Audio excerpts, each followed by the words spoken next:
Part 2. I know it all comes down to love or money, or sailing, Part 2. We landed in Hobart the next afternoon, a complete coincidence, or perhaps just the Divine Matrix's language.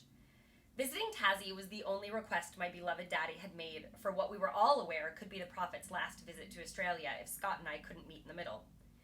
That is, if Scott's mother refused to relinquish subliminal control over my days, my choices, and my womb. The irony to me has always been that had she just let go a little, I would have given her the best of what she desired and more, if only she had let it be my choice to make. Because of our complete oblivion to the sailing event, there was not a single hotel room available by the time I sat down to organize one. Booked out for months, we managed 2 very expensive rooms facing Constitution Dock for our first night at Lenna of Hobart, an elderly and magnificent hotel between Battery Point and Salamanca Place. Due to the same situation with rental cars, I timed our travel by a bus route that would take us to the Midlands for our second night in the infamous Manor Ross Hotel, a pub-style hotel built in 1835 with shared bathroom amenities, followed by the third night in Lauderdale, and this ain't Florida, folks. It was not an ideal vacation, but the excitement around the city was palpable. Electric for the Maxie's arrival, we set our alarms for 5 a.m., 30 minutes prior to Wild Oats 11's expected crossing of the legendary finish line in the River Derwent.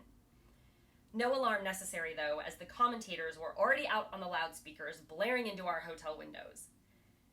In 30-minute increments, I would wake, look into the marina, find no mast, and go back to sleep again, until we rose to meet the giants in person. It was a makeshift trip based on mishaps, but overall, it was absolutely magical. Back in Sydney, the morning of my parents' flight home, I engineered my normal anti-jet lag routine of up at 4:30 a.m. and headed east to the beaches. But this time, had a breakfast conversation that I will never forget. Looking into my parents' eyes through my own tears, I effectively drew a line in the unseen sand of my destiny. The conclusion, strange as it may have looked from an outsider's perspective, was that my life could not go on anymore in this fashion because my soul was dying in it. He thought he could convince you with the money, my dad said. I'm sure it hurt him to say it, knowing that it hurt me to hear it, knowing that the newfound wealth was on everyone's mind who was peering in. I've only asked for one thing of my children, Billy, he continued, and that is to be happy in this life. You are the only one who can answer that question, but this isn't what my favorite daughter looks like when she's happy. Side note, I am my father's only daughter. That's why he calls me his favorite. He's not like some horrible person that chooses favorites. I have 2 older half-brothers. Just clarifying. Within a month, Scott's laissez-faire attitude toward meeting my needs fell short again, and I ended life as we knew it together. Not because I wasn't in love with him, but because, as Samantha told Smith Jared, I love me more. There wasn't much of a we left anyway, I came to see as time passed. I have known nothing more painful in my life than making the choice to walk away from someone I love, whatever the situation may be. And I had no idea what I was going to do next. As I stood, I despised Australia. So far as I was concerned, had Scott stayed living in the safe distance of 10 or so odd thousand miles away from Brisbane, then we would be living the cohesive life we had agreed upon before I ever stepped onto the ancestors' soil. My life raft came in the form of my painfully astute gut instinct, which remained stubborn in the knowledge that I would truly adore this place if I could just find my own self in it. I was convinced that I was glitter in God's hand, subject to God's breath, and so I decided to trust and go wherever that wind would take me. My declaration became that I would attempt to morph into a crew member racing in the world-famous Sydney to Hobart. If I had a chance at it, then I would stay. And if I couldn't manage making that a possibility, then it was just another square Australian peg that wasn't fitting with my round California whole of a life. I told Scotty of my plan, that as repayment for lying to me, bringing me across the sea, and then betraying his promises, he would fit the bill for me to do this. You owe me, I told him, and he didn't flinch as he agreed. I don't know if he felt guilty for the way he treated me, or if he more just thought there was not a chance in hell that I would actually be good enough to compete in the sailing world's Everest. Either way, he stood behind this promise, and I will be immensely grateful in eternity for it. This gives you a year, Scott, I told him, hanging on to my view. of my life's bigger picture, trying to convince him to do the same. Go out in the world and fuck who you need to, do whatever drugs you need to, and do not answer to anybody for a while. Please, do whatever you need to do to prove to yourself that you are your own man. It's so painful to watch someone struggle with an invisible enemy, where no matter how hard you try, there is no saving them because they have to save themselves. Please, go out in the world and look for a girl who is better than me. Find a woman who can travel to the ends of the earth with you looking for uranium, and then have dinner reservations already booked for when you re-enter civilization. Find a woman who can charm your dad's 70-year-old friends before redoing your apartment, staying out all night with your mates, reminding you of your pilot's lesson in the morning, and end the day by fucking your brains out. Find a woman who can do all that, because I can. And if you do, I will happily bow down to her. If a year from now we can see clearly and still do not want to be together, then que sera. That is our answer. But if we're still this heartbroken, then let's give this a go too. We'll be different people then, or ideally more realistic versions of who we already are now. It is truly amazing what the world brings you when you stop trying to steer its path with your sightless, scared mind. Through an introduction of a neighbor, all of a sudden I found myself standing on an uneven deck at the Wednesday start line of a CYCA twilight race near Sydney Harbour's Clark Island. In my first yacht race of any kind, we were part of a 4-boat collision. Speed bump in my journey or wrong way sign? Those can be so hard to decipher when using one's logical intellect. Luckily, my saintly gut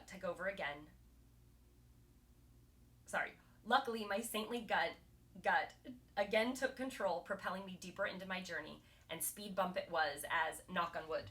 Oh God, and I still will knock on wood for that right now. With the thousands of sea miles I have now sailed, I have only been in one small collision since. Yes, again at the start of a twilight race, but on a bigger boat. At this point, you must be wondering if I have a background in sailing. My family, my childhood, anything? No, none. My parents' business would periodically land us on boats, but tack, to me, was nothing more than an adjective for changing one's argument. But oh, was I about to find out.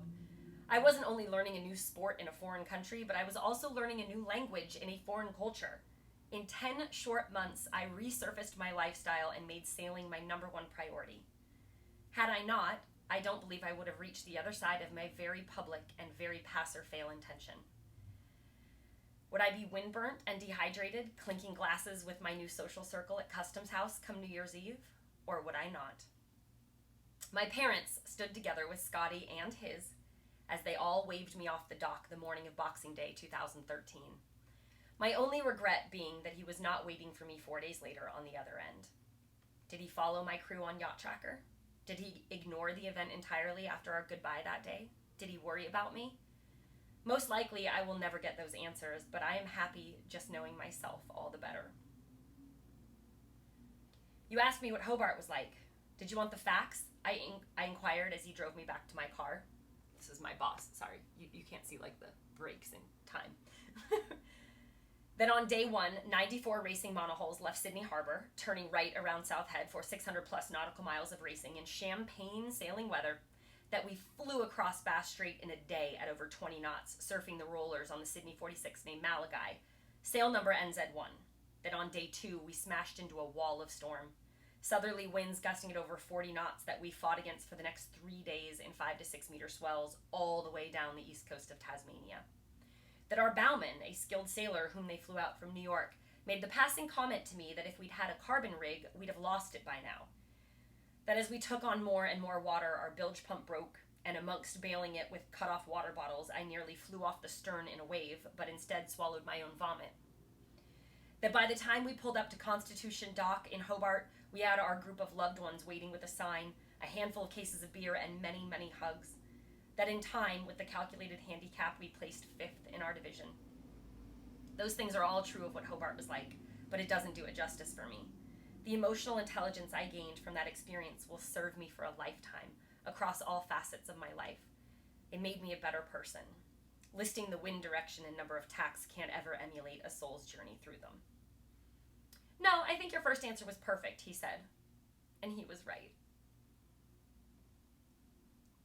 Thanks for listening. Hope you like it. Although I know there's somebody out there who's gonna thumbs down it on YouTube. Have fun!